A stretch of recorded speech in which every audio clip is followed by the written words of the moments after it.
My man Mike writes in with a question about Social Security. If he continues to work after the age of 60, will those future work earnings replace previous year's earnings to help his AIME, his average index monthly earnings? And the answer is unequivocally yes. I tell you, Mike, great question, freaking great question. So just again, a brief tutorial how AIME is calculated. Your AIM, or AIME, however you want to look at it. Amy's such a nice name, by the way. I have a cousin, Amy. She's freaking fantastic. Even though she likes the New Jersey Devils. How dare she? How dare she?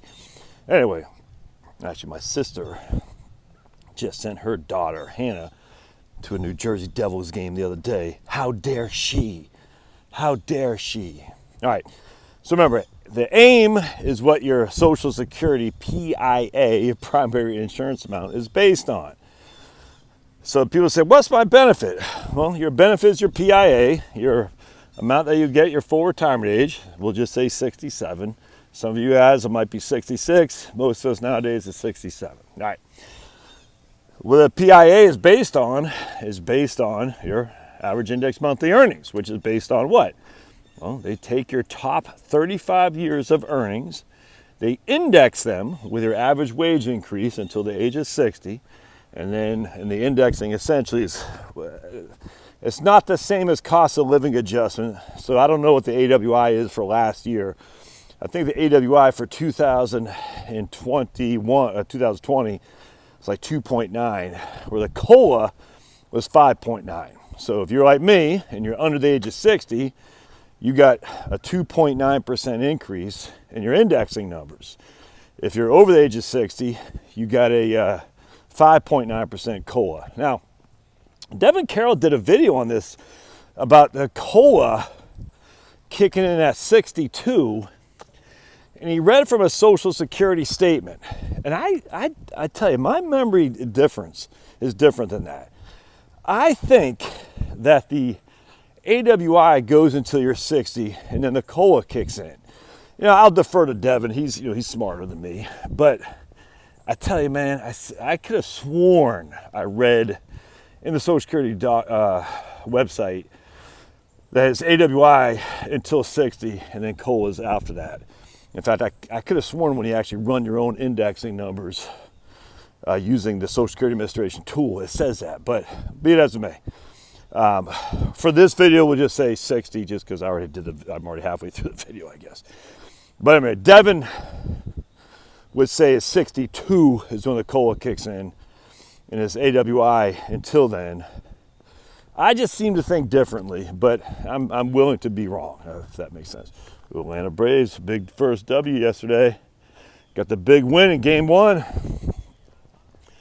All right, so for this video, we'll say it's AWI until 60.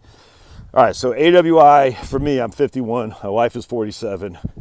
I think the AWI in 2020 was 2.2% or something like that. With the cost of living adjustment, COLA was 5.9. Now, if you look historically speaking, AWI has smoked COLA on average. I think it's pretty significantly different too. So you certainly, historically speaking, you'd want to be an AWI, average wage index increase, as opposed to COLA. All right, so let's circle back. We're going to say now, we take our top 30, oh dear, hey Bambi, we take our top 35, we index them based on the average wage index of your career. All right, and then you add all those puppies up, your top 35, you divide by 420, and that gives you your average index monthly earnings. Because 35 years at 12 months per year is 420 months, because your average indexed monthly earnings. So in this case, you're saying, look, my top 35, add them all up, equals $2 million. You bear with me, I don't know off the top of my head what $2 million divided by 420 is.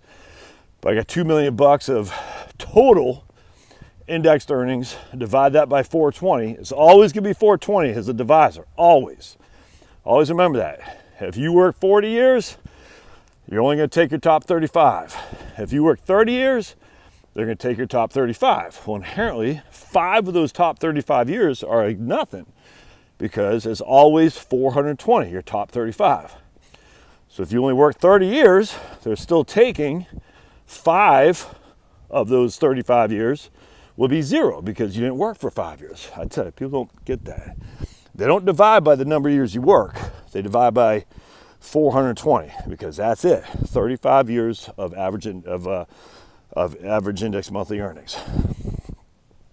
All right, so now we'll just say $2 million is your total index earnings. We divide that by 420, and I just don't know off the top of my head.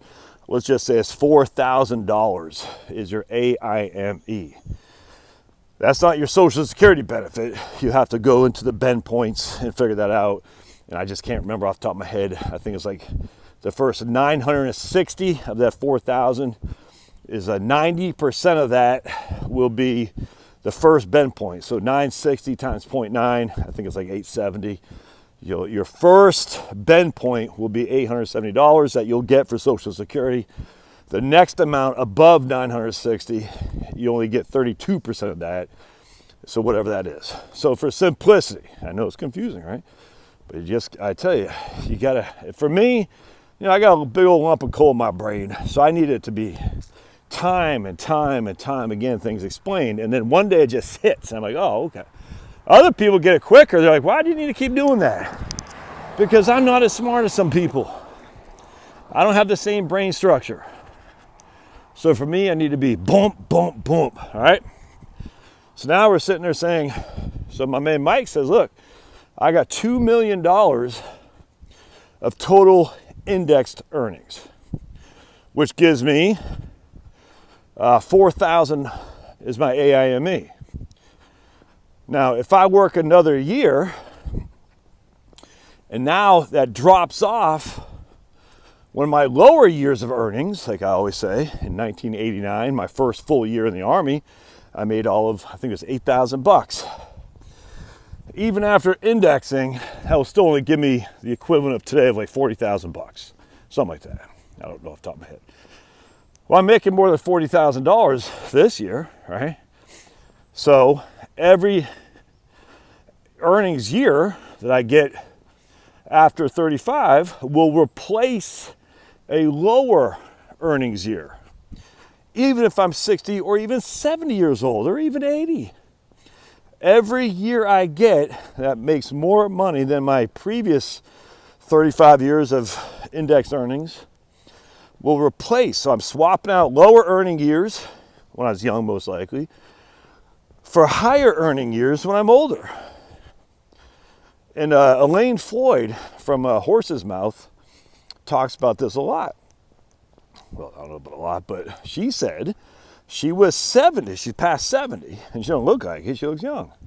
But she's past 70, and because she was, I think she said she was a stay-at-home mom or something like that initially, that she had or has a number of goose eggs in her top 35. So even after working past 70, she's replacing goose eggs for her top 35 with her enormous income. I have no idea what she gets paid, but she's replacing it even though she's post 70 years old and is on Social Security. She's taking it right now.